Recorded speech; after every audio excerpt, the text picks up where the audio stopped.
Sabr nima edi o'zi? Sabr shikoyat qilmasdan yashashlik. Sabr degani shikoyat qilmaslik. Alloh bergan kunga rozi bo'lishlik. Alloh bergan kunga qanoat qilishlik. Chunki sizga yoqmayotgan shu kun bundan bettarroq bo'lishi mumkin edi. Mana shu narsani o'ylang, shukr qiling, rozi bo'ling. Inson Alloh bilan birga bo'lar ekan, sabrli bo'lishligi oson bo'ladi. Birodar, sabr qil, albatta najotga erishasan. Bu Allohning va'dasi. Qiyinchilik birodar, har qancha katta bo'lib ketsin, yo'ling qancha torayib ketmasin, baribir g'alaba sabr bilan birga bo'ladi. Chiroyli sabr qilishlik insonni saodatga olib boradi. Chiroyli sabr qilish qanaqa bo'ladi? Qiyinchilikdan qutulishga aniq ishonib sabr qilishing. Ishingni oxiri yaxshiligi bilan tugashiga aniq ishonib sabr qilishing. Chiroyli sabr bo'ladi.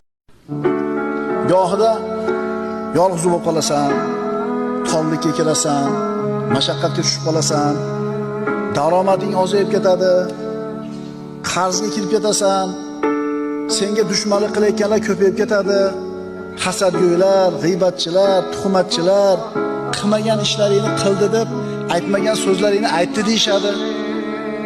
Shunaqa holatda nima qilish kerak? Modomiki o'sha maqsadga yetishlikda sodiqmisan, haqqa yetishlikda rostgo'ymisan, sobit turish kerak. Chunki mana shu narsalar bilan Alloh taolo sinaydi biz rostgo'yligimizni. Shuni eslataylik o'zimizga, o'tib ketadi bunisi ham. Bunisi ham o'tib ketadi. Keyin esa yuzingda xursandchilik nurlari, g'alaba quvonchi, yutuq belgilari balqib turadi. Faqat sabr qil, sabr qil. Payg'ambarimiz sollallohu alayhi vasallam aytganlar, sizlardan biringiz o'zining hojatini Robbisidan so'rasin, hatto oyoq kiyimini ip uzilib ketgan bo'lsa ham. Hatto mana shu narsa bo'lsa ham kichkina dema. Allohdan kattaroq narsa so'ra, patinkani o'zing ham olaversan ipini dema. Chunki Alloh bermasa shu ipni ham ola olmaysan. Abdulloh ibn Zubayr aytardi, vallohi deb. Otasining nasihatini eshitgan Abdulloh ibn Zubayr. Qarzdan bo'lgan biron bir kulfatga kirib qolsam, shunday der edim. Ey Zubayrning Mavlosi, mening qarzimni uzgin. Bas Robbim qarzimni uzar dedi. Kimi qarzi yo'q, kimi haqqi yo'q, kimi mushkulasi yo'q. Hammaniki bor. Allohning o'zidan so'rashlik kerak bo'ladi.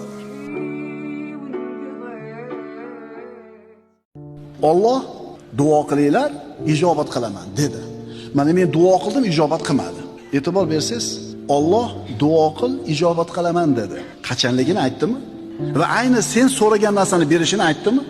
Sen so'ragan vaqtda sen so'ragan narsani beraman demadi, umumiy aytdi. O'zi biladi qachon duoni ijobat qilishini. Payg'ambarimiz aytibdilar, shoshilib ketmasanglarlar, duoinglar ijobat qilinadi. Qana qilib shoshilib ketamiz? Sizlardan bir kishi aytadi, Allohga duo qildim, ijobat qilmadi. Mana shu odam shoshilib ketdi, endi ijobat qilmaydi. Alloh xohlasa ijobat qiladi. Xohlagan vaqtda ijobat qiladi va xohlagan narsasini beradi. Siz aytgan vaqtda siz aytgan narsani bermaydi. Agar siz aytgan vaqtda siz aytgan narsani bersa nima bo'ladi bilasizmi? Dehqon yomg'ir yog'sin deydi. Bu dechashib qo'ygan. O'sha vaqtda usta yomg'ir yog'may tursin, tom yopib qo'yadi deydi. Tushunyapsizmi? Odamlarning bir budondan topish bilan ovoraligi shu darajadaki, sen bilan bizni borligimizni ham unutishib qo'ygan. Ular o'zlarini tirikchiligini to'g'rilash bilan shu darajada mashg'ulki, sen bilan men o'lib ketsa ham sezishmaydi ham. Ozgina sabr qil, bunisi ham o'tib ketadi. Axir qora bulutni tarqaganini, qattiq shamolni to'xtaganini, jazirama issiq va qahraton qishni sovug'i ham tamom bo'lganini ko'rmaganmisan? Sabr qil, bunisi ham o'tib ketadi. Chunki yomg'ir abadiy yog'maydi.